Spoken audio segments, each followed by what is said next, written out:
नमस्कार दोस्तों, radio academy में आपका स्वागत है। आप सब कैसे हैं? आई होप आप सब अच्छे होंगे और मन लगा के पढ़ाई भी कर रहे होंगे। दोस्तों, इसके पहले की वीडियो में आपने देखा होगा कि हम द्विवेदी युग के निबंधकारों को बहुत ही आसान तरीके से याद किए थे। आज हम उसी तरह से जो शुक्ल युग के निबंधकार हैं, उनको भी याद कर लेंगे। एग्जाम में अक्सर पूछता है कि शुक्ल युग के कौन से निबंधकार हैं या नहीं हैं, द्विवेदी युग के कौन से हैं या नहीं है। तो इस तरह के प्रश्न पूछे जाते हैं। और एक चीज याद रखिएगा, जो शुक्ल युग के निबंधकार हैं वही जो है छायावाद के भी कवि रह चुके हैं। छायावाद में आप देखेंगे निराला मिलेंगे, महादेवी वर्मा, शांति प्रिय द्विवेदी, ये सारे जो है छायावाद के हैं और वही लोग शुक्ल युग में भी आते हैं। शुक्ल युग का नामकरण आप जानते ही हैं कि रामचंद्र शुक्ल के नाम पर ही पड़ा है। जैसे द्विवेदी युग का नाम महावीर प्रसाद द्विवेदी के नाम पर पड़ा, वैसे ही शुक्ल युग का नाम भी क्या है, रामचंद्र शुक्ल के नाम पर पड़ा है। तो शुक्ल के बहुत सारे निबंध हैं। उन निबंधों को हम अलग से याद करेंगे। आज हम पहले शुक्ल युग के जो निबंधकार हैं उनको देख लेते हैं। आइए देखते हैं क्या है। चतुरसेन शास्त्री पहले नंबर पर कौन है? चतुरसेन शास्त्री हैं। गुलाब राय हैं, बाबू गुलाब राय। पद्मलाल पूनालाल बख्शी हैं। शिवपूजन सहाय, शांति प्रिय द्विवेदी, जयशंकर प्रसाद निराला, सियाराम शरण गुप्त, महादेवी वर्मा। इधर भी मैंने चार लिख लिया है अलग से, चार पांच। हरिभाव उपाध्याय, विशंभर नाथ शर्मा, वियोगी हरि, राहुल सांकृत्यायन और पीताम्बर दत्त बड़थवाल। तो एग्जाम में वो छायावाद वाले नहीं पूछेगा, क्योंकि उसको पता है कि छायावाद ही शुक्ल युग है। वो जो अदर है, जैसे गुलाब राय हो गया, चतुरसेन शास्त्री हो गया, शांति प्रिय द्विवेदी हो गया, इनको उठा लेगा। तो इन्हीं को हम क्या करते हैं, एक ट्रिक के माध्यम से आसान बना के याद करते हैं। और हाँ दोस्तों, अगर चैनल पर नए हैं तो चैनल को सब्सक्राइब कर लीजिएगा, शेयर कर दीजिएगा, लाइक कर दीजिएगा। जिसमें वीडियो बनाते हैं इसमें कोई फैन नहीं, अगर फैन लगाएंगे तो उसकी हवा आएगी। इसलिए इतनी गर्मी में आप लोगों के लिए जो है वीडियो रिकॉर्ड करती हूँ। मुझे लगता है कि क्या कहते हैं, संघर्ष ही सफलता की दासी होती है। तो संघर्ष तो करना ही है। तो आप सब थोड़ा सा शेयर वेयर कर दिया करिए। आइए देखते हैं क्या है। चतुरसेन शास्त्री, अब इसको याद कैसे करें।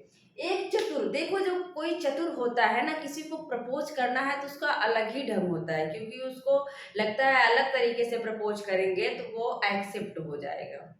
तो चतुरसेन शास्त्री हैं, बहुत गुलाब गुलाब लेके, और फिर देखिए बनाते हैं ट्रिक इसको। चतुरसेन शास्त्री है, चतुर है, और एक गुलाब लेके, गुलाब रहा है मतलब गुलाब लेकर, पद्मलाल पूनालाल बख्शी, मतलब एकदम पद्मलाल बनकर, पद्मलाल पूनालाल बनकर क्या करते हैं, ये जाते हैं और पहले शिव की पूजा करते हैं। मतलब प्रपोज करने से पहले ये मंदिर जाते हैं कि ऐसा ना हो कि हमारा जो प्रपोजल है एक्सेप्ट ना हो। तो क्या करते हैं, शिव की पूजा करते हैं, शिव पूजन। और शिव की पूजा के लिए आपको शांति चाहिए, ये नहीं कि बहुत ज्यादा शोर शराबा हो रहा है और एकदम से कैसे पूजा नहीं हो पाएगी। फिर पूजा पाठ के लिए शांति होनी चाहिए। तो ये क्या करते हैं, शिव का पूजन करते हैं, और शिव पूजन के लिए शांति में, शांति प्रिय द्विवेदी, शांति में पूजा करते हैं। और शंकर का फिर प्रसाद लेकर, शिव की पूजा की तो प्रसाद शंकर का ही तो लेंगे। शंकर का प्रसाद लेकर, जो कि बहुत निराला है, प्रसाद तो निराला होता ही है, प्रसाद बड़ा निराला है, लेकर ये सियाराम शरण के यहाँ जाते हैं, सियाराम के शरण में जाते हैं। और जब सिया राम के शरण में कोई जाएगा तो वहां महादेवी तो रहेंगे ही। महादेवी का मतलब सिया राम, राम के साथ तो सीता जी तो रहेंगी ही ना, तो वो क्या है, सिया राम, सिया क्या है, महादेवी हैं। तो इस तरह से दोस्तों हम शुक्ल युग के सारे निबंधकारों को याद कर लिए। फटाफट एक बार फिर से देखो। एक चतुर व्यक्ति हैं, चतुर हैं, और गुलाब लेकर पद्मलाल पूनालाल बनकर एकदम बन ठन के ये प्रपोज करने जा रहे हैं। उसके पहले ये मंदिर जाते हैं, शिव पूजन, शिव का पूजन करने के लिए। जब कोई शिव की पूजा करेगा तो दोस्तों शांति तो चाहिए ही, शांति प्रिय, शांति में जाते हैं, पूजा करते हैं। और वहां पर जयशंकर का प्रसाद लेकर, जो कि बहुत निराला है, सियाराम शरण के चरण में जाते हैं और वहां पे महादेवी का भी आशीर्वाद लेते हैं। ठीक है, मुझे लगता है कि आप लोगों को याद हो गया होगा एकदम। हमारी ट्रिक क्या है, बहुत ही आसान होती है, कोई भी आराम से याद कर सकता है। द्विवेदी युग में आपने याद कर लिया था, माधव ही गोविंद हैं, गोविंद ही कौन है, श्याम सुंदर हैं, और श्याम सुंदर ये सारे नाम किसके हैं, जगन्नाथ के हैं। जगन्नाथ के की पूजा आराधना करने के लिए मिश्र बंधु लोग पद्म लेकर जाते हैं। हो गई याद।